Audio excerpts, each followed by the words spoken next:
Comrades and friends, this is Global Weekly News, serial number 22. The first item we are going to see COP27 UN Summit on Climate Change. 27th United Nations Summit on Climate Change was held at Cairo, the capital of Egypt, on November 6 to 20. COP is not police, it is conference of the parties. Lula da Silva, Workers' Party leader, got elected as Brazil's president. He will be sworn in as president on 1st January 2023. Lula da Silva took part in the climate conference and spoke as follows. Brazil is back. Brazil is coming out of that cocoon to which it has been subjected to for the last 4 years. We are going to talk to the UN Secretary General and ask that the 2025 COP conference of the parties be held in Brazil in Amazon rainforest areas. He declared Amazonas and Para as possible locations. Para. Lula had a meeting with the governors of the states of the Amazon basin. The governor of the state of Para, Helder Barbalho, told, "We express our willingness to build a fruitful and effective relationship with the federal government based on democratic respect, compliance with the constitution, and dialogue with the powers that be at the state and federal levels." In Brazil, though the ruling president belongs to one party, many state governors may belong to the opposition party also. Therefore, this para governor's statement is very important. That is, he said he will cooperate with the federal government. Lula will create the Ministry of the Original Peoples as a way to strengthen public policies for indigenous people. And Lula said that these people will not be treated like bandits. Lula said that Brazil is going to wage a very strong fight against illegal deforestation. Lula will effectively highlight the sufferings of the global south. Well, that is the expectation among the global south. Human rights are greatly violated in Egypt. There are 60,000 political prisoners.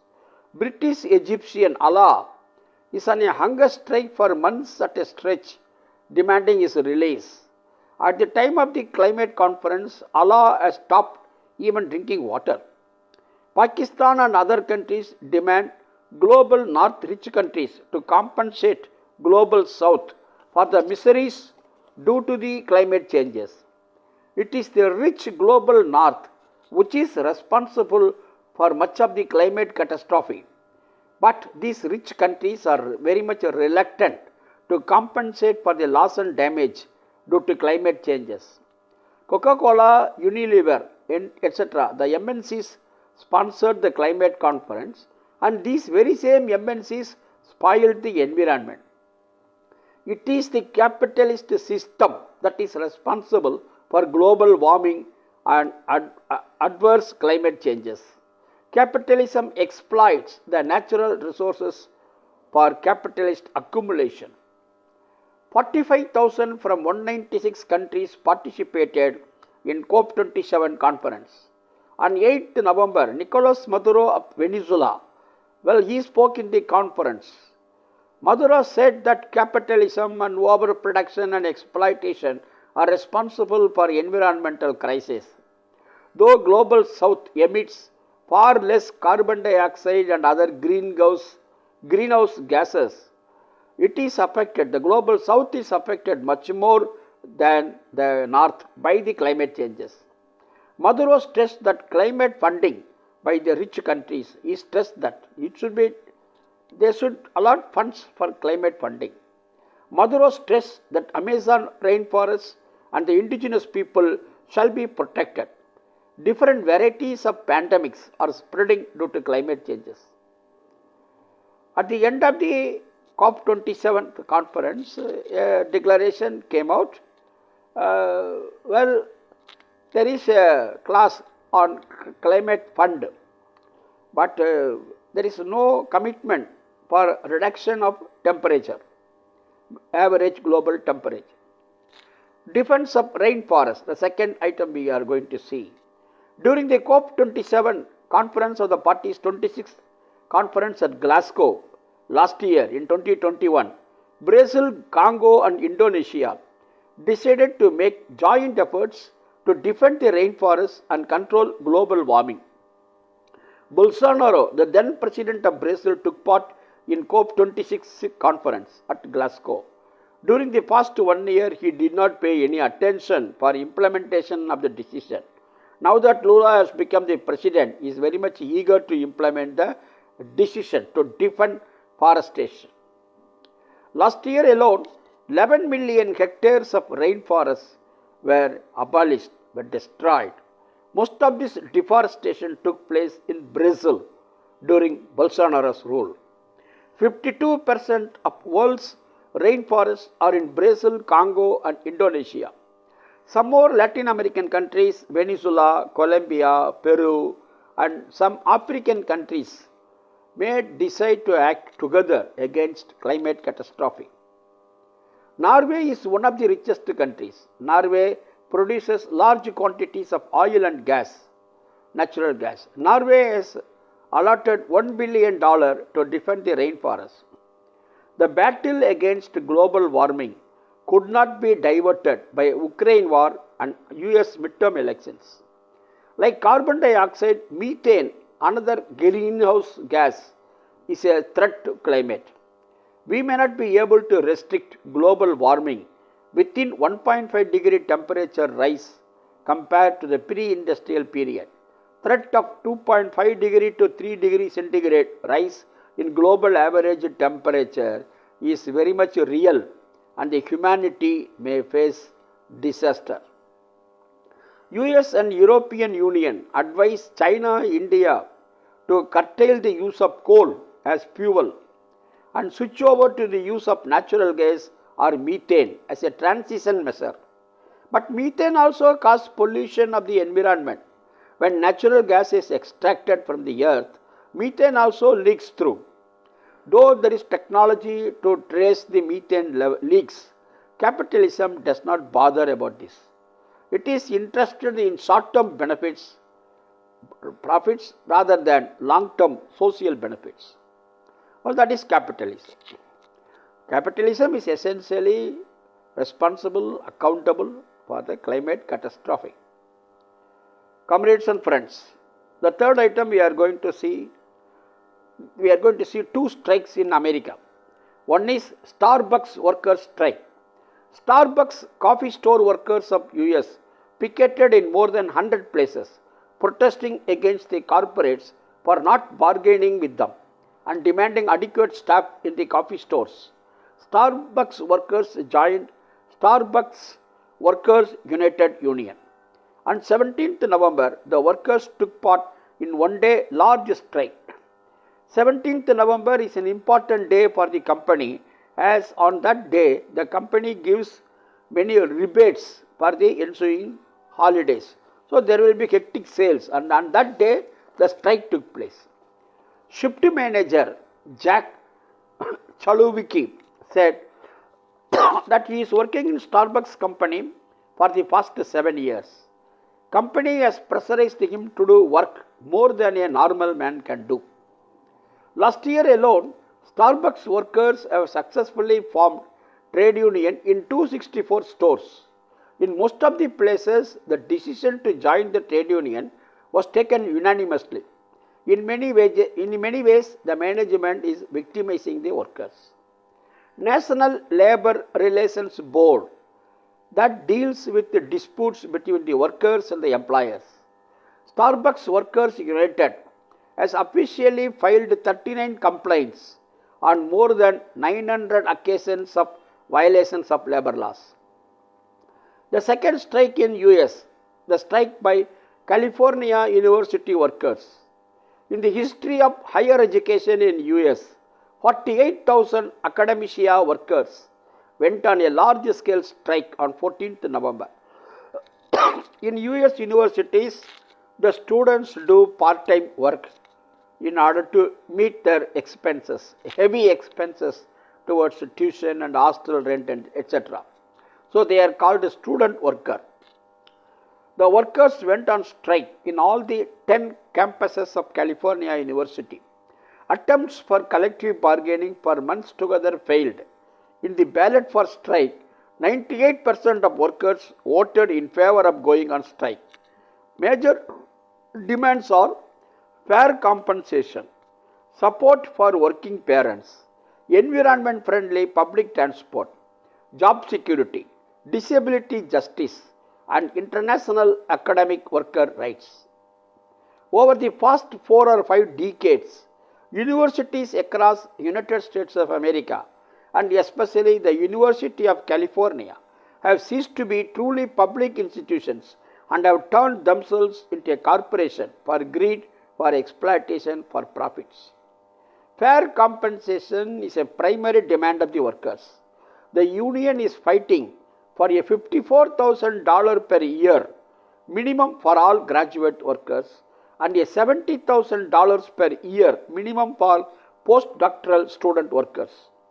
The workers also demand a 14% salary increase for academic researchers.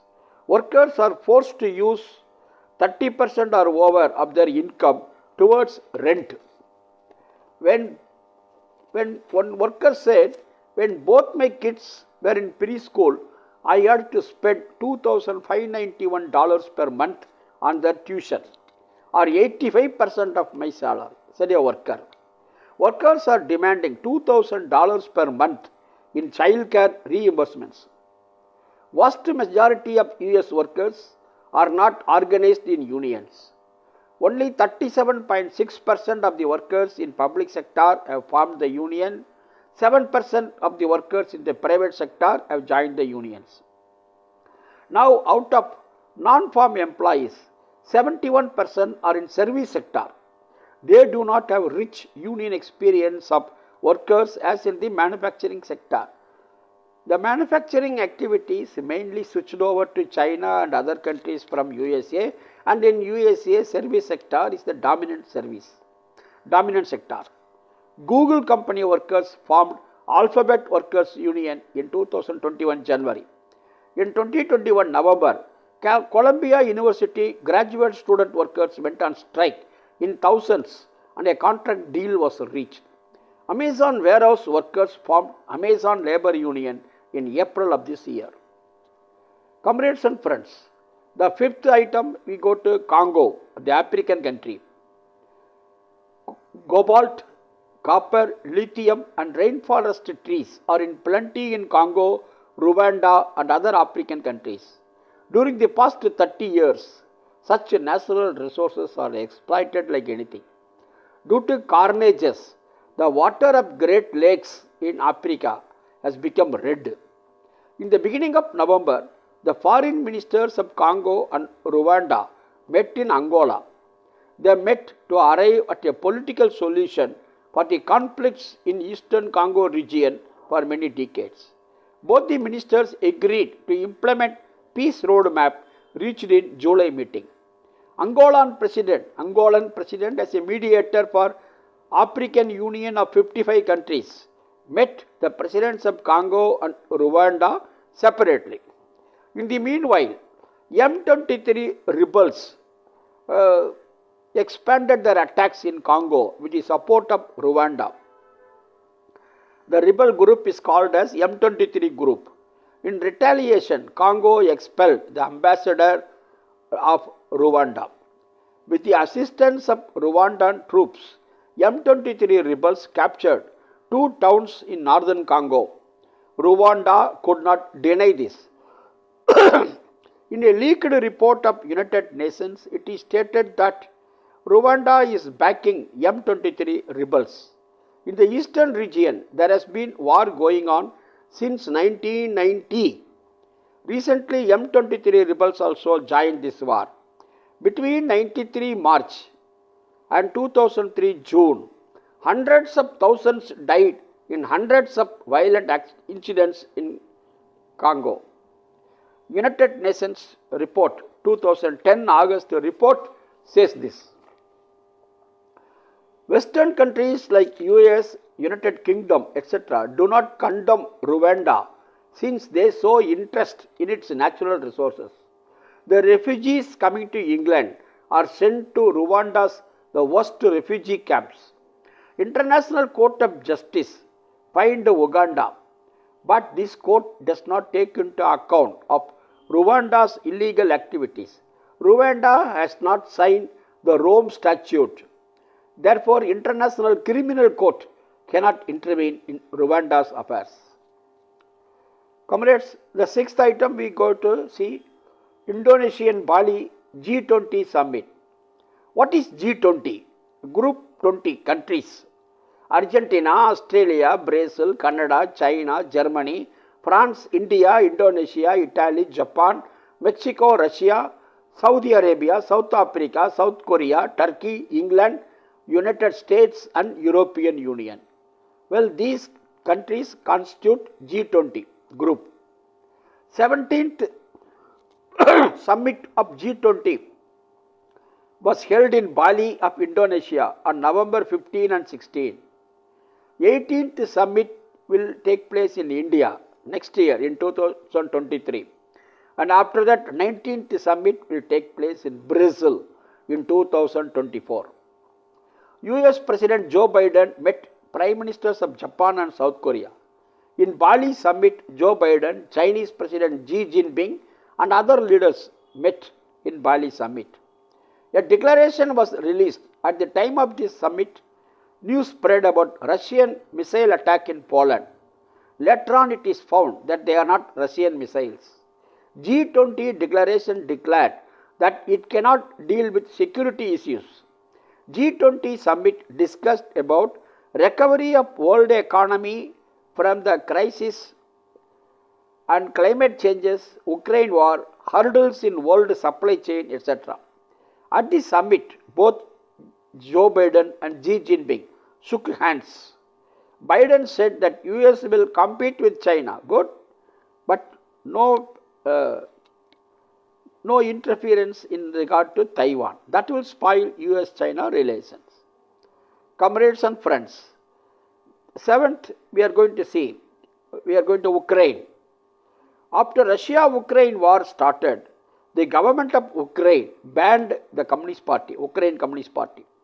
Two youth leaders of Ukraine Leninist Communist Youth Union, Alexander Kononovich and his brother Mikhail Kononovich were arrested and jailed. They are in the jail for 263 days. Ukraine Communist Youth Union is affiliated to World Federation of Democratic Youth, WFDY. As per the call of World Federation of Democratic Youth, demonstrations are taking place in various countries before Ukraine embassies demanding the immediate release of the two Ukrainian youth leaders. Ukraine Communist Party and Communist Youth Union are fighting for peaceful path for resolving Russia-Ukraine conflict. They oppose pro-corporate land reforms. They oppose the government's support to the modern Nazi groups. They oppose the price rise in power and water tariffs, and they also oppose NATO expansion. The last item, we are going to New York. Anti-Ukraine war movement in New York. US-based anti-war organization Act Now to Stop War and End Racism, Answer Coalition, has teamed up with the People's Forum to host an anti-war event calling for peace in Ukraine.